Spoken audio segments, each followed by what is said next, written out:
Laurent Petrinka, directeur national de l'UNSS, l'Union nationale du sport scolaire. Alors je suis directeur de l'UNSS, donc de l'Union nationale du sport scolaire, c'est la fédération de l'éducation nationale.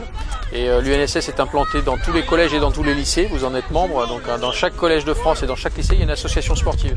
Et ces associations sportives adhèrent à l'UNSS, donc ça fait plus de 9500 clubs, associations sportives qui sont dans notre fédération. Et moi mon rôle, si vous voulez, c'est de faire en sorte que partout sur le territoire français, nous puissions organiser toutes les compétitions. Donc la compétition commence au niveau du district, le plus petit, jusqu'au niveau départemental, régional, national et aujourd'hui international.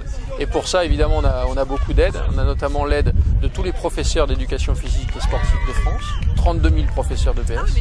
Et puis on a l'aide des directeurs. Vous avez des directeurs de l'UNSS dans chaque département de France et dans chaque région aussi. Donc ça fait 180 personnes à animer. Donc moi je suis en charge de l'animation de ce réseau des 180 personnes. Et en tout, avec tous les salariés de l'UNSS, c'est 350 personnes au service du sport scolaire en France.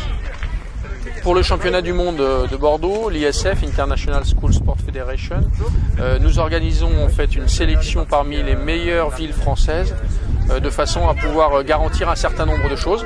Il faut des installations sportives de qualité, il faut de l'hôtellerie de qualité, il faut aussi une équipe d'organisateurs de qualité, il faut des collèges autour dont les vôtres qui se mobilisent pour une cérémonie d'ouverture, pour la cérémonie de clôture, pour couvrir l'événement au niveau médiatique. Donc il y a un ensemble de conditions.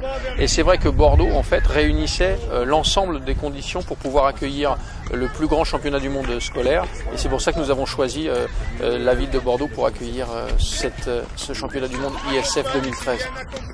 Alors l'ISF, c'est une fédération internationale qui a comme adhérents 70 pays partout dans le monde. Et à partir du moment où la compétition est ouverte, elle est ouverte à tous les pays.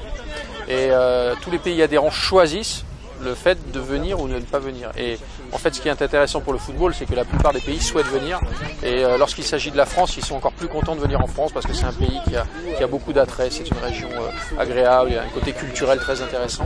Et donc aujourd'hui, les pays se sont montrés nombreux pour venir.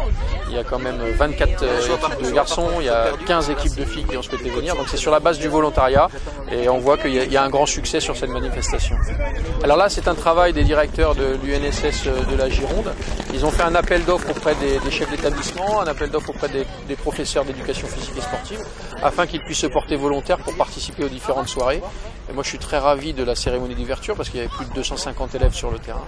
C'était vraiment un moment formidable. On a vu quelque chose que les gens ont dit de très frais, très joyeux, avec toute la jeunesse girondine qui était là, les parents d'élèves étaient là, toutes les délégations étaient là. Il y avait 2500 personnes à la manifestation et ça c'était vraiment très agréable à regarder.